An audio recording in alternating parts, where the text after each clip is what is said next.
நம்ம நடிப்பெண் நாயகனான சூர்யா அவர்களுடைய கருப்பு திரைப்படம் எப்போதான்டா ரிலீஸ் ஆகும் கஷ்டப்பட்டு ஒரு 1.5 வருஷம் வெயிட் பண்ணி 14th படத்தை போய் பார்க்கலான்னு பார்த்தா இங்கேயே வந்து ட்விஸ்ட் வைக்கிறீங்களாடா அப்படின்னு சொல்லி சூர்யா ரசிகர்கள்லாம் வந்து பார்த்திங்கன்னா ஒரு சைடு பயங்கரமாக கொந்தளிச்சிட்ருக்காங்க. இன்னொரு சைடு பார்த்தா விஜய் ரசிகர்களுக்கு வெளியிருந்து தான் பிரச்சனை வருது, ஆனால் சூர்யா ரசிகர்களுக்கு மட்டும் வீட்டிலே பிரச்சனை வருதுங்கிற மாதிரி அவங்க படத்துக்கு மட்டும் சுற்றி சுற்றி வந்து ஏதாவது ஒரு பிரச்சனை புதுசு புதுசாக வந்துட்டு அப்படி தான் சொல்லி ஆகணும். ஸோ இந்த பிரச்சனைகளுக்கு ஒரு ரிப்ளை கொடுக்குற விதமாக இந்த திரைப்படத்தினுடைய டைரக்டரான ஆர்ஜே பாலாஜி அவர்கள் வந்து பார்த்திங்கன்னா ஒரு எமோஷ்னலான ஒரு வீடியோ வந்து ஷேர் பண்ணியிருக்காரு. யாருமே நம்ம ஆர்ஜே பாலாஜி அவர்களை இவ்வளோ எமோஷ்னலாக பார்த்ததில்லை அப்படி தான் சொல்லியிருக்கணும். ஜென்ரலாக இந்த கிரிக்கெட் கமெண்ட்ரியாக இருக்கட்டும், அவர் ஸ்டேஜஸில் கொடுக்குற ஸ்பீச்சாக இருக்கட்டும், ஆங்கரிங்காக இருக்கட்டும், எல்லாமே வந்து பார்த்திங்கன்னா பயங்கர காமெடியாக ஒரு என்டர்டெயின்மெண்ட்டாக பேசக்கூடிய ஒரு மனுஷன் இவரை போயிட்டு வந்து பார்த்திங்கன்னா எமோஷ்னலாக நம்ம பார்க்க வேண்டிய நிலைமை வந்துருச்சு அப்படி தான் சொல்லியிருக்கணும். ஸோ அந்த வீடியோவில் அவர் முக்கியமாக என்ன சொல்லியிருந்தார் அப்படின்னா, இந்த படத்துக்காண்டி நாங்கள் பயங்கரமாக ஒர்க் வந்து பண்ணியிருந்தோம். ஸோ இந்த படம் வந்து ரிலீஸ் ஆகாதது எனக்கு ஒரு மிகப்பெரிய மன உளைச்சலை கொடுத்துருக்கு அப்படிங்கிறத வந்து ஷேர் பண்ணியிருந்தாரு.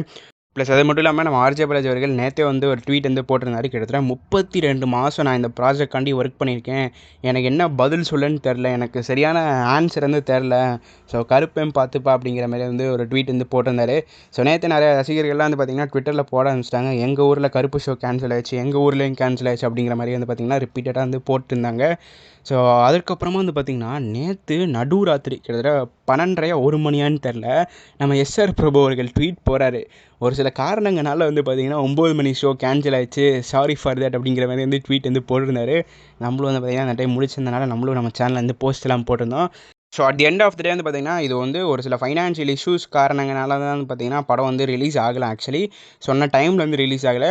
நம்ம ஆர்ஜே பாலாஜி அவர்கள் வந்து அந்த வீடியோவில் வந்து என்ன ஷேர் பண்ணியிருந்தார் அப்படின்னா, நாங்கள் முடிஞ்ச அளவு வந்து இந்த பிரச்சனையை ஷார்ட் அவுட் பண்ண ட்ரை பண்ணுறோம், பண்ணி வந்து பார்த்திங்கன்னா இன்றைக்கி 6 மணிக்கு வந்து பார்த்திங்கன்னா உங்களுக்கு ஃபஸ்ட் ஷோ வந்து டெலிகாஸ்ட் பண்ணுறதுக்கு ட்ரை பண்ணுறோங்கிறத வந்து சொல்லியிருக்காங்க.